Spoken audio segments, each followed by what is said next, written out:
Hello, it's beer o'clock on the Real Ale Guide, and I'm joining the host of the Real Ale Guide, so Mr. Simon Martin. Hi Chris. Alright. Chris introduced this review because he's brought the beers to me. I'm extremely excited by it. What we got, Chris? We've got, it's one of my favourite breweries, it's quite a new brewery, it's based relatively locally, it's based in Newport, it's Tiny Rebel. I've had their beers on King Cask at beer festivals, and they've blown my head off. The big one is the Hadoken. That is a beast if you can get it. But this is one, they're doing something called a tiny batch edition, which is a limited edition run. This one is related to the fact that the guy who runs the brewery has just had a baby. He's just had a baby. Just had a baby, so congrats for that. Well done. Yeah, congrats. This is Baby's Got a Temper. Wow. There you go. I love the marketing on this. I love the way they've gone about the way they package their beer. Yeah.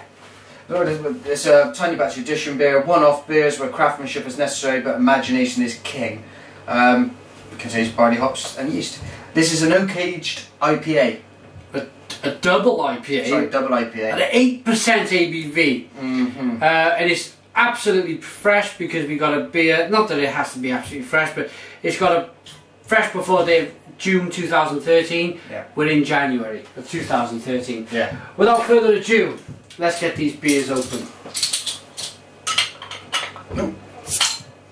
Superb.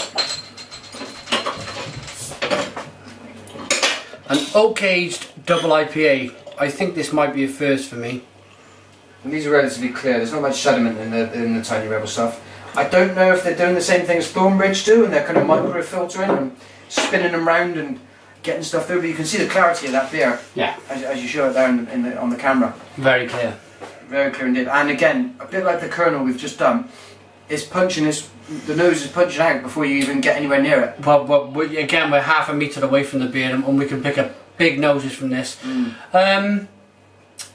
I think, yeah, that they've got this great little up-to-date brewery at the Colonel, the Tiny Rebel Brewery in Newport, where everything's brand new, and they're able to do this. They can experiment with it. To produce a beer that's 8% and is so clear and so... It's perfect, isn't it, to look at? Yes. You look at that and you think, wow, I want to drink that. Yeah, I mean, it's the colour of, you know, your great beers in the kind of IPA of a Jaipur or something like that. Not like some of the Brewdog ones are a bit cloudier. They're that bit murkier. They've got that American kind of character. Yeah. This oak-aged idea, it sounds great to me. I love it. Love the sound of it. I reckon we should get our noses into this one. Okay. After you, Chris. See, this for me is quite... The nose is more low-key than some huge IPAs I've had. Yeah. But it's not low-key in a bad way. It's not saying I've not got loads of flavour. It's saying I'm going to pull my punch until you get it in my mouth. Yeah, yeah. I think maybe that's what they're heading at with Baby's Got a Temper. You know, you can see the baby, looks nice. Lovely. You want to smooth his head? Smooth his head. You prod it, it goes fucking apeshit. That's what babies do. Yeah. And we're about to prod it. Yeah. Let's prod it. Let's prod. Cheers, everyone. Cheers, Jim.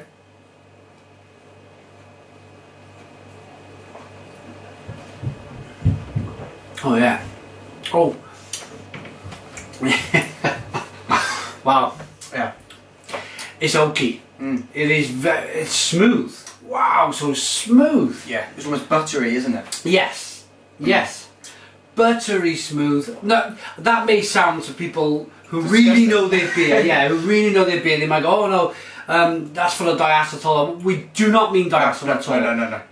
But yeah, it's just buttery smooth. It's not a banana honk on it. It's smooth in the way that some red wines have that oak-aged character. Yeah, and it is slipped down. But this kind of gives you a bit of almost like a puff of smoothness. Smoothness. Big punch of citrus hop up front, but that quickly dissipates and it becomes really nice and malty and smooth and that's a good beer. It's a cracking beer. Yeah, yeah. Really, really good. Yeah. this one does, this one for me pulls a lot. It's continues to pull. It does have that really kind of big IBU, but big on malts as well. It's big on everything. Yeah. It's doubling up on virtually every characteristic. Maybe that's what the double IPA thing is. I don't know. People call these things.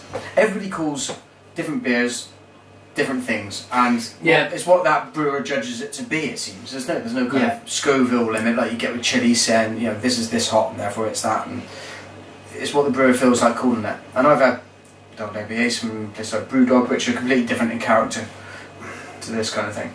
This while Chris mentioned the punchiness of it, I took another taste and stuck all my thought process into it being a big punchy beer. And while he was talking, it just carried on pulling and pulling and pulling. But at the same time, it wasn't that harshness. It was that barrel agedness, that smoothness, that oakiness as well. In the say that, let's break it down into two categories. The right hand side of my brain was saying this is so smooth, it's so oaky, it's so velvety, it's a lovely mouthfeel. And the left hand side of my brain was saying this pulling, it's really the citrus hop in this is really kind of doing its job.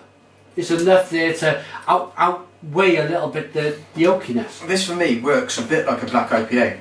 If you were to close your eyes and somebody fed you it, there's a feed, drink, make you drink it. If you had a blindfold on and you had this, you would be along that road to black IPA, I think. Yeah. Because it's got quite a deep malt character. It doesn't give you the huge kind of American piney hit. It is clean in that sense. It's like double dry pearl or something like that. And that's a beer that I think retains that smoothness all the way through. Excuse me. It's great on the burp. It really is. Yeah. And it looks good. Let's give this beer a wash round in the glass. Let's show you guys what this beer does. You whack your nose into this after a big wash round, and it's not massive, is it? It's not massive. We talked about this in the last review we did. Sometimes a beer can punch in the nose and it can punch on the flavour separately. Yeah. This one doesn't do the big punch on the nose. No. It's a kind of a medium punch on the nose, and you couldn't disregard it, certainly. And it does come from a distance. But the taste delivers far more. It's a bit like being attacked by a small bloke who's a black belt in judo. That's probably the best way to describe this beer. Bit of a Hadouken, bit of a Ryu. Yeah. What's your final thoughts and a rating for this out of 10, if you would? I think we'll give the website. This beer is atypical of the new brew scene in the UK. Yeah. It's fantastic. They're a great brewery. They took centre stage at the Great Welsh Beer Festival last year. You really want to check them out if you can get hold of their beers. There's particularly this one. This is good. Hadouken is good. I can't remember the name of their single IPA, but everything I've had from them is good. You really ought to try it. In terms of this one, I don't know. It's a 10 for me. I think it's a 10 because of the way it's been thought through. Right, let's make a double IPA and let's barrel age it, because we were talking about this in the previous review. When there's certain breweries who are almost paranoid about freshness. They've made this beer and they've gone, right, we're going to invest, because it must be a lot of money to invest in a double IPA to begin with all the flavours you need. Yeah. And then they've gone, right, we're not going to send this out quickly out the door and make sure people drink it within 3 months of its freshness date. We're going to stick it in oak barrels. Yeah. We're going to let it age. Yeah. Well, and it just proves our whole point of yesterday's review with the London brewery review we did, that these beers retain their freshness, however kind of. Yeah. Well, you know what I'm trying to say. I think you look after it the right way, and it's going to reward you the right way. Yeah. And this brewery, it works on a relatively small scale at the moment, but they're not a macro. They're not macro, but they're probably beyond the micro stage, I would have thought. Yeah. Yeah. Really, very, very good. I'm lacking superlatives, I think. 10 out of 10 from Chris. Yeah. My final thought and a rating would be, it's so buttery smooth. It's like Android Jelly Bean. Yeah. It's just so kind of, it just works. It's just so good. It's putting in with the hops. It's piney, but then when you think of pine, you're thinking of the oak Sticky, as well. there's no stickiness to it. There's a flavour you pull in your brain, and then another flavour on the other side of the beer comes along and takes that away, and it's a kind of a constant shift with the flavours that are going on. 10 out of 10. 10 out of 10. Tiny Rebel, I couldn't find, I was looking for their website on here. I imagine it's tinyrebel.co.uk, or just Google Tiny Rebel Brewing. And they're in Newport if you need to find them. This was a fantastic beer. I'd like to thank Real Alien 140, Twitter, Facebook and YouTube. And Google Plus. And Google Plus for bringing these, he always catches me, for bringing these beers along. We've got a couple more beers to be getting on with. I think it's going to be a Real Alien 140 week. So yeah, carry on watching and cheers.